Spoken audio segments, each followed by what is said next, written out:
Bank में सबसे ज़्यादा यूज़ किया हुआ पासबुक प्रिंटर है ये PLQ20।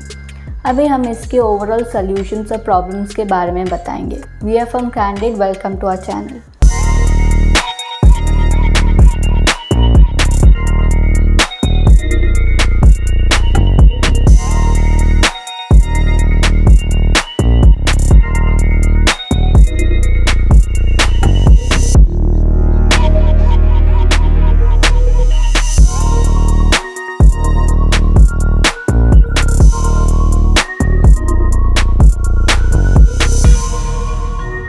अभी हम इस प्रिंटर के वर्किंग्स और कंपाउंड्स के बारे में समझेंगे। इसके प्रॉब्लम्स में आके देखें तो ये प्रिंटर ऑन नहीं होता है, USB डिटेक्ट का कोई प्रॉब्लम हो, पेपर सेंसर का कोई कंप्लेंट हो, हेड एंड रिलेटेड का कोई कंप्लेंट हो, पेपर फटता या नहीं तो टेढ़ा या नहीं तो स्लोप हो, या नहीं तो रिबन का रोटेट ठीक तरह से ना हो।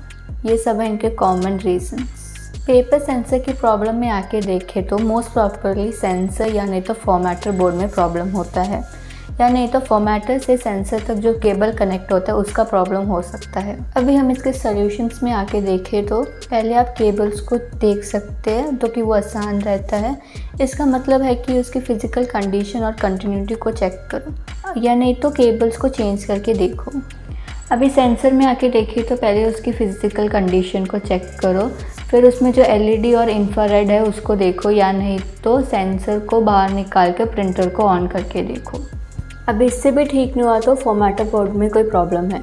अभी जब हम सेंसर को चेक करते हैं हमेशा याद रखना चाहिए जो ऑल्टरनेटिव गियर होता है वो हमेशा ऊपर की तरफ होना चाहिए, क्योंकि अगर वो नीचे की तरफ है तो सेंसर ठीक तरह से काम नहीं करता है। पावर सप्लाई को चेंज करके देखो, या नहीं तो उसे रिपेयर करो। अगर पावर सप्लाई में प्रॉब्लम नहीं है तो फिर से फॉर्मेटर बोर्ड में जाकर हेड शॉट को हटाने से पहले हेड को एक बार मल्टीमीटर से चेक करो। इसका मतलब है कि अगर हेड में कोई ख़राब है तो फॉर्मेटर भी ख़राब हो सकता है। प्रिंटर ऑन होने के नॉर्मली दो रीजंस हैं। पहला है पावर सप्लाई बोर्ड में प्रॉब्लम और दूसरा है फॉर्मेटर बोर्ड में कोई प्रॉब्लम। अगर ये फॉर्मेटर बोर्ड की वजह से ऑन नहीं हो रहा है तो मोस्टली हेड शॉट का प्रॉब्लम होता है। भी इसको कंफर्म करने के लिए हेड केबल्स को बाहर निकाल कर एक बार ऑन करके देखो। अगर इससे ठीक नहीं होता तो पावर सप्लाई में प्रॉब्लम होता है। हेड में ज़्यादातर 3 प्रॉब्लम्स होते हैं। पहला है हेड शॉट, दूसरा है लाइन मिसिंग। लाइन मिसिंग का मतलब ये है कि हेड के जो पिन्स है वो मिसिंग होना, और तीसरा है ब्लैंक शेड। ब्लैंक शेड आने की वजह ये है कि हेड के जो इन ऑर्डर अरेंजमेंट होते हैं पिन्स की वजह से ब्लैंक शेड होता है। हेड का जो प्रॉब्लम है हमने फॉर्मेटर बोर्ड के प्रॉब्लम के टाइम में हमने सोल्यूशन बताया था। अभी जब आप फॉर्मेटर और हेड को चेंज करते हो आपको ध्यान से चेंज करना चाहिए, क्योंकि अगर फॉर्मेटर ख़राब हो गया तो हेड भी ख़राब हो जाएगा, और अगर हेड ख़राब हो गया तो फॉर्मेटर भी ख़राब हो जाता है। हेड शॉट को कंफर्म करने के लिए 2 वेज है। पहला, प्रिंटर ऑन नहीं होगा, और दूसरा है कंट्रोल पैनल के सब लाइट्स ब्लिंक होते रहेंगे। इसके सोल्यूशन में आके देखें तो हेड और बोर्ड को चेंज करो। लाइन मिसिंग में पहले हेड को चेंज करने से पहले हेड के पिन्स को चेक करें, हेड के केबल्स को चेक करें और मल्टीमीटर से हेड पिन्स की कंटिन्यूटी को चेक करें।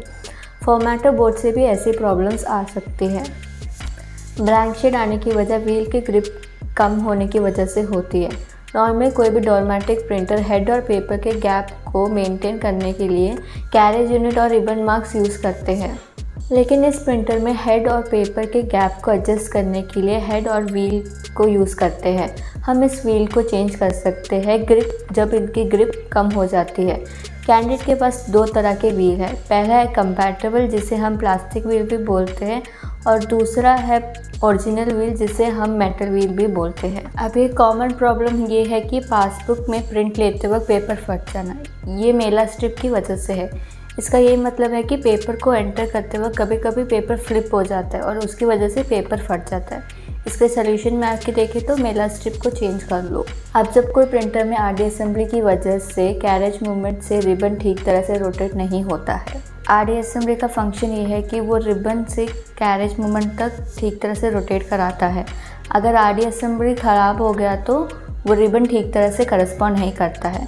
इसके सोल्यूशन में आके देखें तो RD असेंबली को चेंज कर लो। 2900 से 806 के सब प्रिंटर्स जैसे कि dot matrix, laser, passbook, ink tank, inkjet, इन सब के स्पेयर पार्ट्स कैंडिड के पास अवेलेबल है। अगर कोई भी प्रॉब्लम हो तो कैंडिड के हेल्पलाइन नंबर में कॉल करो, और अगर कोई भी स्पेयर पार्ट्स की ज़रूरत है तो मार्केटिंग टीम को अप्रोच कीजिए। आशा करती हूँ कि आपको ये वीडियो यूज़फुल रहा हो। अगर ये वीडियो अच्छी लगी हो तो लाइक और सब्सक्राइब करो। अगली वीडियो आने तक गुड बाय।